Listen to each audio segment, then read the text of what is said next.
안녕하세요. 환자안전을 위한 의료 판례 분석 16번째 시간이고요. 이번 사건은 심근효소 검사 미실시랑 전원 의무 위반으로 인한 사망 사건을 좀 살펴보도록 하겠습니다. 저는 진행을 맡은 아주의대 이미진이고요. 서울 아산병원 응급의학과 이재호 교수님, 그리고 법률사무소 해울의 신현우 변호사님, 그리고 연세대학교 의료법윤리학연구원 김소희 원장님, 그다음에 손유미 연구원, 이유진 연구원과 함께 하도록 하겠습니다. 사건에 대해서 먼저 좀 살펴보도록 하겠습니다. 손님이 연구원, 저희 사례 소개 부탁드립니다. 이 사건의 환자는 사고 당시 40대의 여자였습니다.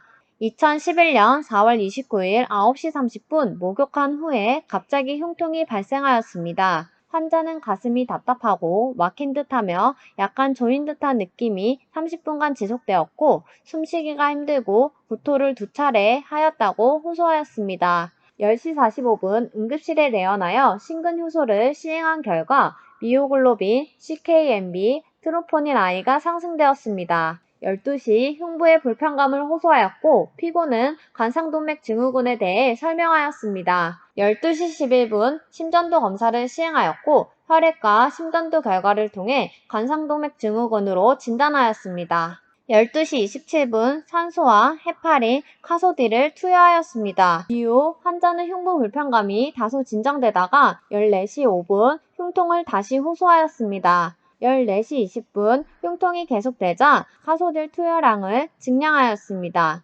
16시 흉통이 다소 나아지다가 17시 약간의 흉통이 있었고 산소 2리터를 투여하였습니다. 18시 피고는 당일 마지막 진료를 하면서 심전도 추적 관찰 시행과 다음날 심장효소 검사를 실시하도록 지시하였습니다.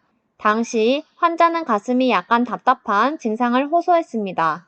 20시 구토 1회와 약간의 호흡곤란 증상을 보였습니다. 20시 17분부터 약 10분간 비정상 심전도가 관찰되었고 21시 환자는 흉통을 호소하였습니다. 15분 뒤 수축기 혈압은 90으로 떨어졌으며 피고에게 전화로 지시받아 카소딜 투여량을 증량시켰습니다. 이후 환자가 불면증을 호소할 경우 수면제를 투여할 것을 지시하였습니다. 22시 30분 가슴이 조이는 듯한 불편감을 호소하였고 혈압은 87에 69, 맥박 98회로 측정되었습니다. 피고는 카소딜 용량은 그대로 유지하고 네빌린 약물 투여를 지시하였습니다. 다음날 새벽 00시 00분 호흡곤란을 호소하였으며 산소 포화도 82%였습니다. 10분 뒤 산소 10리터로 증량하였고 0시 30분 흉통을 호소하였으며 묻는 말에 대답하기 힘들어하였습니다.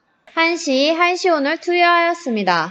1시 30분 피고는 전화로 환자의 수축기 혈압이 80에서 90이며 산소 포화도는 80에서 90%로 측정되는 것을 보고받은 후 당일 예정된 심근효소 검사를 실시할 것을 지시하였습니다.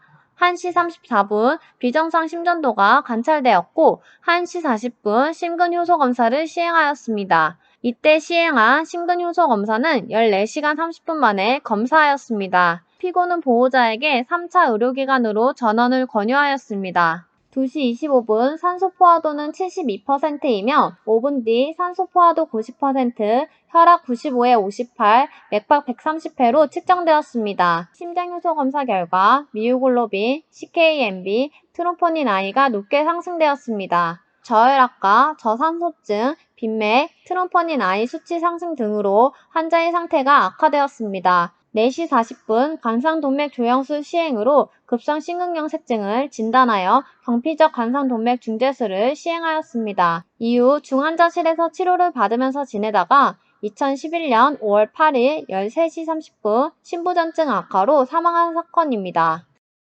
사건의 주요 쟁점은 10가지입니다. 쟁점 사항을 좀 더 자세히 살펴보겠습니다. 첫 번째로 진단상 과실 유무에 대한 쟁점입니다. 환자 측은 급성 심근경색증이 아닌 급성 관상동맥 증후군으로 잘못 판단하였다고 주장하였습니다. 이에 법원은 심전도 및 심근효소 검사를 토대로 약물을 이용한 보존적 치료를 실시한 점 등을 고려하여 환자를 비ST 분절 상승 심근경색으로 바로 진단하지 않고 급성 관상동맥 증후군으로 진단한 것은 오진이라고 보기는 어렵다고 판단하였습니다.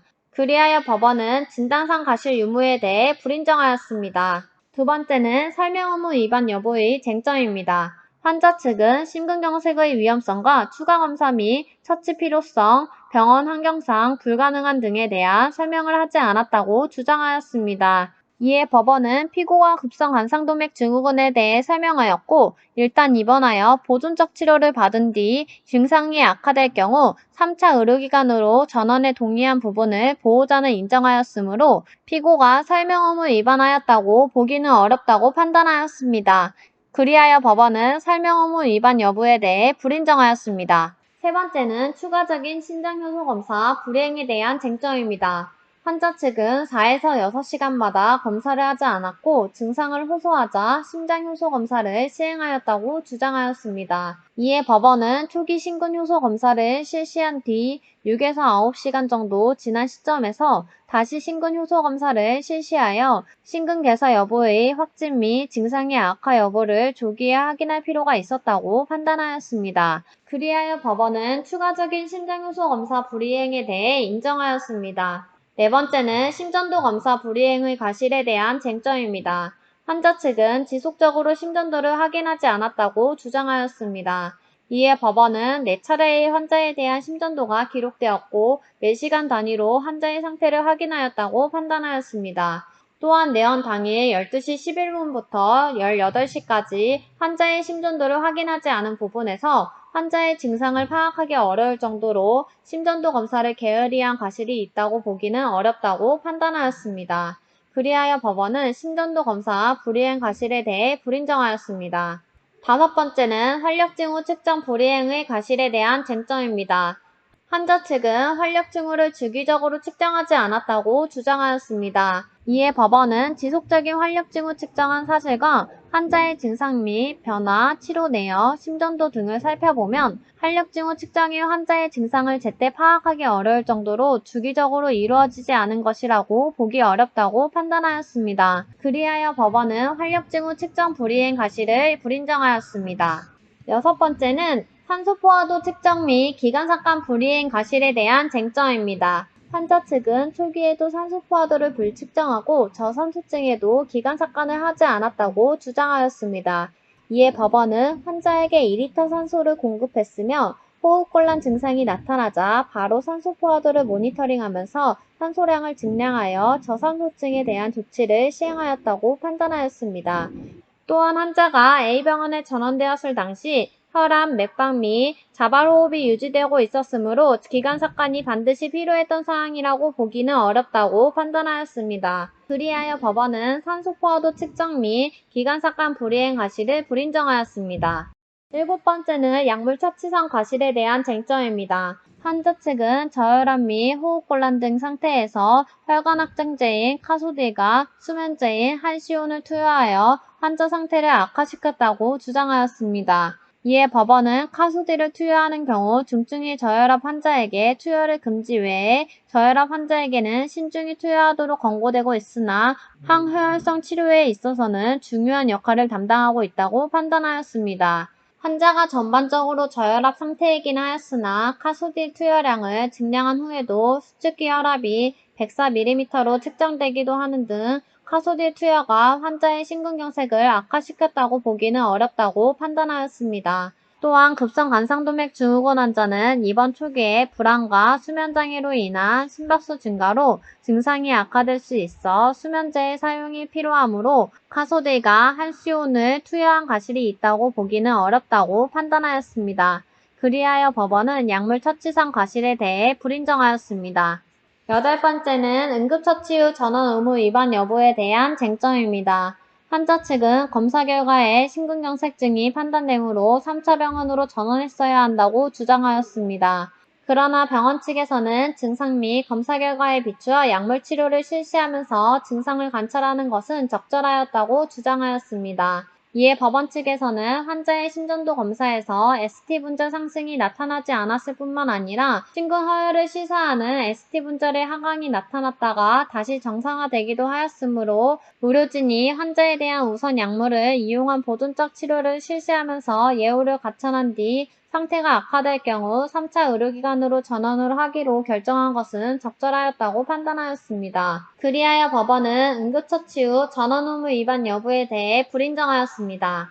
9번째, 치료 과정에서의 전원 의무 위반에 대한 쟁점입니다. 환자 측은 약물 치료 경과 후 증상이 호전되지 않으면 즉시 전원을 결정해야 한다고 주장하였습니다. 그러나 병원 측은 환자의 증상이 악화되자 즉시 환자를 A병원으로 전원하였으므로 과실이 없다고 주장하였습니다. 이에 법원은 심전도 검사에서 ST 분절의 하강이 새롭게 나타나던 시간 또는 늦어도 호흡곤란 증상이 나타나는 시간에는 환자를 간상동맥 조영술 및 간상동맥 중재술 등을 실시할 수 있는 3차 의료기관으로 전원하였어야 함에도 치안 과실이 있다고 판단하였습니다. 그리하여 법원은 치료 과정에서 전원 의무 위반 여부에 대해 인정하였습니다. 10번째는 전원 과정에서의 과실 유무에 대한 쟁점입니다. 환자 측은 혈액 채취 및 검사 일시를 삭제한 검사 기록지를 송부하는 등 정확한 정보를 제공하지 않았다고 주장하였습니다. 이에 법원에서는 전원 당시 인턴 의사를 통해 검사 내역과 진료 내역서를 함께 보냈으나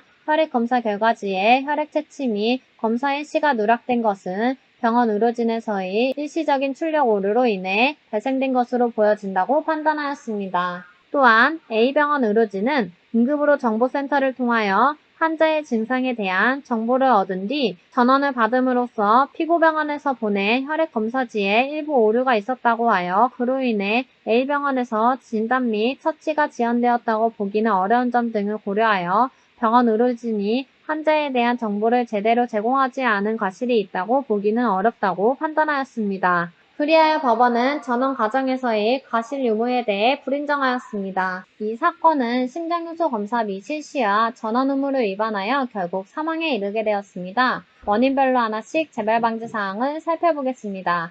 우선 의료진을 포함한 직원 측면입니다. 심근효소검사가 지체에 대한 재발 방지는 최초 검사를 시행한 지 4시간 후에 다시 실시하고 환자의 증상에 대한 지속적인 세심한 관찰이 필요합니다. 이에 대한 검사 관련 수가가 법 제도적으로 개선되어야 합니다. 또한 전원 지체에 대한 재발 방지는 환자에 대한 판단을 정확하게 할 수 있도록 역량 강화가 필요하며 이와 관련된 교육을 실시하여야 합니다. 다음으로 환자 측면입니다. 전문 심장센터가 있는 기관을 방문해야 하는 것을 인지하지 못한 부분에 대한 재발 방지는 급성 흉통 환자의 경우 법 제도적으로 응급의료 체계의 이용에 대한 교육 및 홍보가 필요합니다.